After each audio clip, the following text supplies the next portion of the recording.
Let's bring in Fran Townsend, CNN's national security analyst and a member of the CIA External Advisory Board, along with Robert McFadden, former special agent in charge for NCIS and senior vice president of the Soufan Group. Thank you both for being here. Fran, let me start with you. Given what we know about this man, should he have been more closely monitored?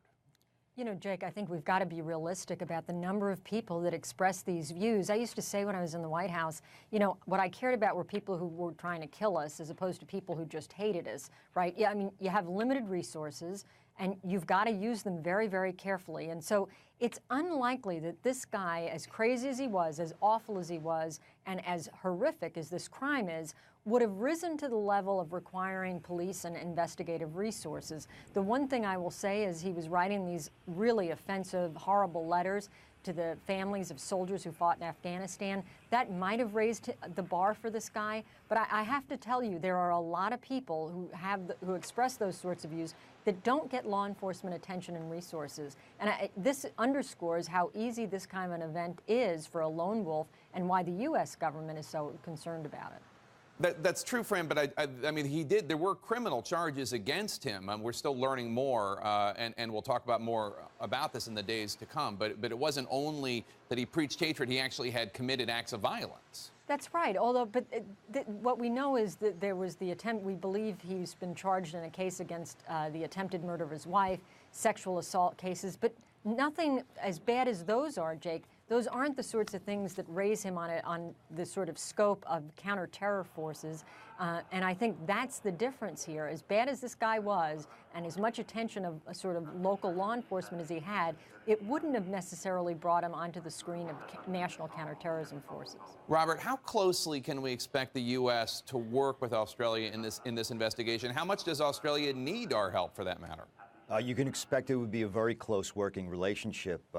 When an event like this kicks off, besides right next to the safety of the hostages and ending it successfully and safely, is a deep dive, a full court press to find out about his associates after you ID him, his co-workers, family members, to try to determine or rule out that there are co-conspirators or other plots afoot. So the Australians have a terrific capability in that regard, but it's always working with the closest allies, the Five Eyes, to include the U.S. and even other regional states. So farther down the road, as we're still in speculation land, the Australians are conducting this investigation to try to rule out other plots. You can bet that there'll be a lot of information sharing and lessons learned. Robert, obviously there have been successful homegrown terrorist attacks here, the Tsarnaev brothers in Boston, Nidal Hassan in Texas. How likely is it that something like what we just saw happen in Sydney could happen here in the U.S.? Well, it's definitely within the realm of possibility. See, we have a really unique era we're in right now with the advent of social media and the way the Islamic State, for example, has leveraged it, this shrinking global community. It's so much more a part of our lives and presence in our lives through media and other sources.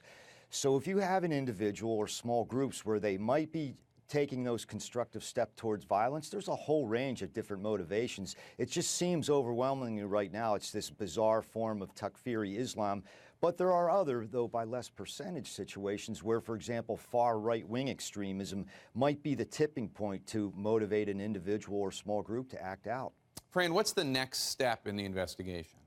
Well, there's no question. And they're going to look to see if he had any other connections. I'll tell you, Jake, sources are telling us now that this does look like it was a lone wolf, that he was sort of self-radicalized. But they will cover every avenue to make sure that he had no links to other extremists, who they might have been. Remember, he had threatened that there were 3 explosive devices in different places. I expect that they're looking to clear that and make sure that that's not accurate. There's nothing that could harm civilians when they return to their normal lives today. And they'll see if there's any international links. They'll not only look at all of his social media, but they'll work with other intelligence and law enforcement services to make sure that he didn't have links into the Islamic State directly. All right, more to come on that. Fran Townsend and Robert McFadden, thank you both so much.